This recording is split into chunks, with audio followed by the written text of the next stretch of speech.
وَسَيَعْلَمُ الَّذِينَ ظَلَمُوا أَيَّ مُنقَلِبٍ يَنقَلِبُونَ مل کر تمام ازادار بلند آواز سے صلوات پڑھیے۔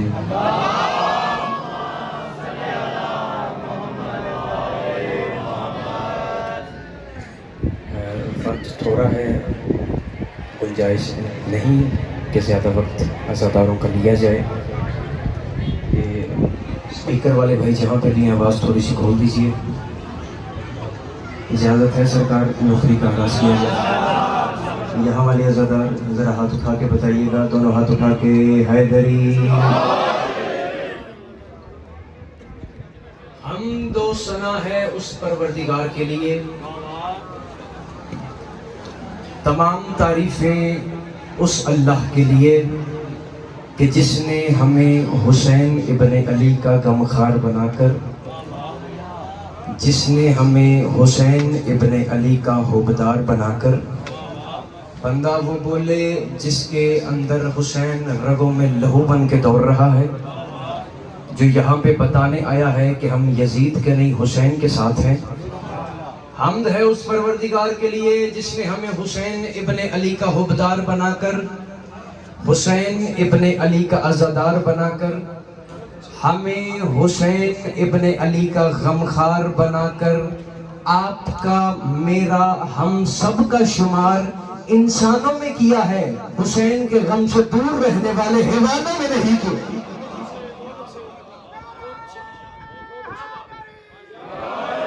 ہمارا شمار انسانوں میں کیا ہے۔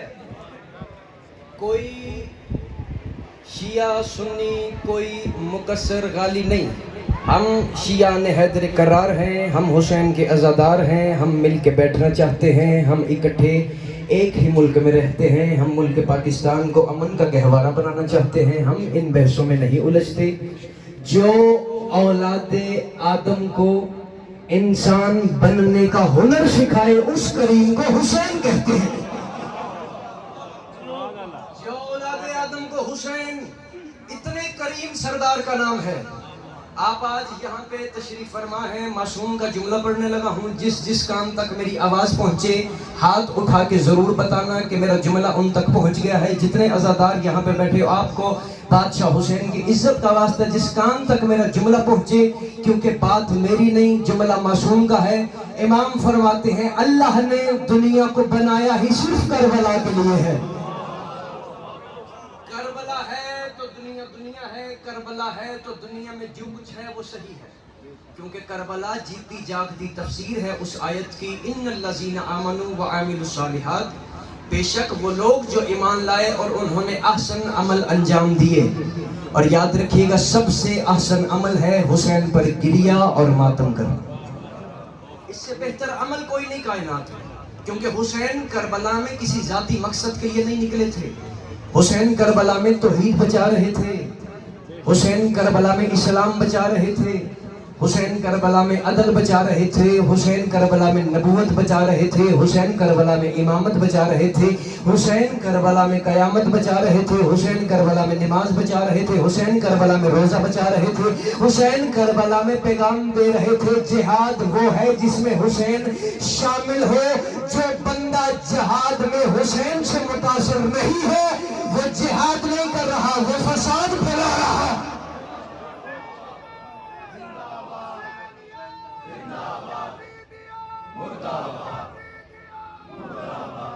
سارا دن 10 محرم عصر عاشور اسی وقت حسین کربلا کے میدان میں فضائل پڑھنے لگا، اپنے بیٹے بھتیجے اور بھانجوں کی لاشوں کے درمیان کھڑا ہو کے اس نے نظر کی پروردگار کی طرف۔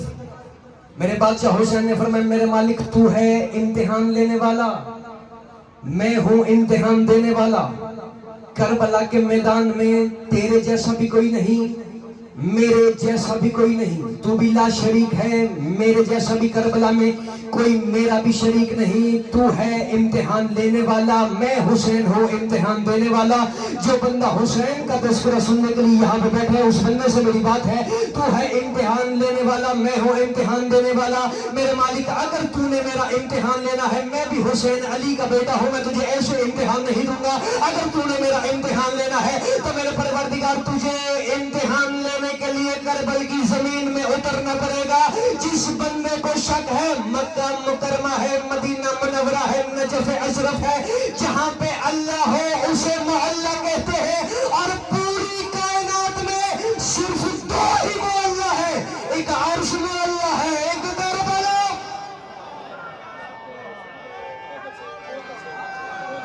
ان ہزاروں کو سیدہ کسی کا نہیں. ایسے نہیں دونوں ہاتھ اٹھا کے ہر عزادار لبیک یا حسین.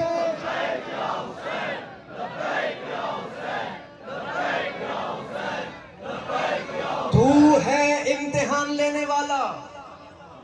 10 محرم عصر عاشور نور توحید کربلا میں اترا. تاریخ میں 2 ہستیوں کو معراج ہوئی ہے. ایک کا نام محمد ہے، ایک کا نام حسین ہے. محمد کی معراج یہ تھی کہ نبی اس سے ملنے وہاں پہ گیا تھا.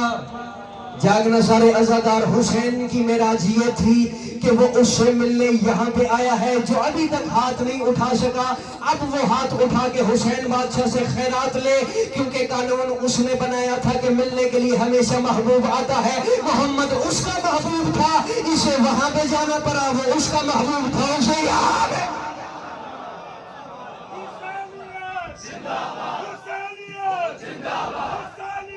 زندہ باد. ایسے نہیں یا علی کہنا ختم قرآن کا ثواب ہے. شیعہ سنی بھائی مل کے دونوں ہاتھ اٹھا کے حیدری. تو ہے امتحان لینے والا. 10 محرم آج کے دن نور توحید کربلا میں اترا. توحید کا سب سے پہلا اور سب سے بڑا دشمن ابلیس، اس کا گزر ہوا کربلا کے باہر سے. اس نے نور توحید کربلا میں دیکھا، کامتا ہوا کہتا میرے مالک، میرے اللہ، تیرے نبی 400 برس تک روتے رہے تو زمین پہ نہیں اترا، تیرا نور فرش پہ نہیں آیا. میرے مالک تیرے نبی آروں سے چیر ہوتے رہے تو نہیں اترا، تیرے نبیوں کو دیواروں میں چنوایا جاتا رہا تو نہیں اترا، تیرے نبیوں پہ پتھر برسائے جاتے رہے، تیرے نبیوں کو لہو لہان کیا جاتا رہا تو فرش پہ نہیں اترا. میرے مالک آج 10 محرم کربلا کے میدان میں نور توحید یہ عزادار سے لے کر وہ وہاں آخری عزادار تک ہر حسینی کا مجھے اٹھا ہوا ہاتھ چاہیے. میرے مالک آج 10 محرم کو تیرا نور کربلا میں کیوں اترا ہے؟ پروردگار نے کہا ابلیس مجھے بتا تیری اور میری بحث کس بات پہ تھی؟ اس نے کہا سجدے پہ. پروردگار نے کہا وہاں بھی سجدہ تھا، یہاں بھی سجدہ ہے، وہاں بھی سجدہ تھا، یہاں بھی سجدہ ہے. ایسے نہیں ہر بندے کا اٹھا ہوا ہاتھ چاہیے. فرمایا تجھے یاد ہے تو نے مجھ سے کہا تھا کہ میں تیری انسانیت کو برباد کروں گا، میں تیری انسانیت کو غلط راستے پہ چلاؤں گا. پھر میں نے تجھ سے کہا تھا او ابلیس تو میری انسانیت کا کچھ نہیں بگاڑ سکتا. ابلیس نے کہا ہاں میرے پروردگار میں نے تجھ سے کہا تھا. پروردگار نے کہا ابلیس وہ جو میں نے جو کچھ بھی تجھ سے کہا تھا وہ صرف حسین کے بھروسے پہ کہا تھا. جو کچھ بھی کہا تھا حسین کے بھروسے پہ کہا تھا. اور بندے بھروسہ کرتے ہیں اللہ پہ. زمینیں خریدو اللہ کے بھروسے، بڑے بڑے گھر بناؤ اللہ کے بھروسے، جائیدادیں خریدو اللہ کے بھروسے، اور مخلوق کے بھروسے کو خدا کہتے ہیں اور خدا کے بھروسے کو حسین.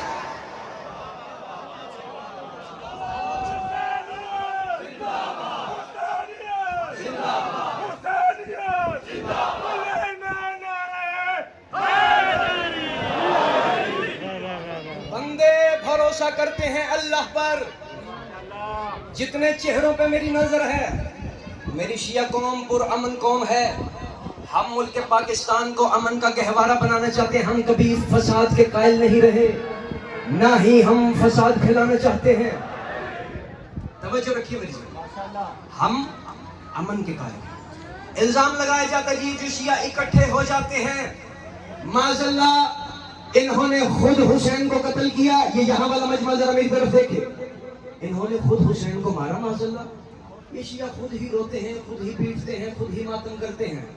یاد رکھیں میں سادات کا نوکر عزادار اپنا مجھے بھائی سمجھے، اپنا بیٹا سمجھے غیر سید، میں مذہب شیعہ کا ترجمان ہونے کی حیثیت سے، بادشاہ حسین کا سب سے چھوٹا ذاکر ہونے کی حیثیت سے میں مائک پہ کھڑے ہو کے اس چوک میں نوشہرہ برقع میں کہہ رہا ہوں الزام لگانے سے کبھی قاتل بے نقاب نہیں ہوتا.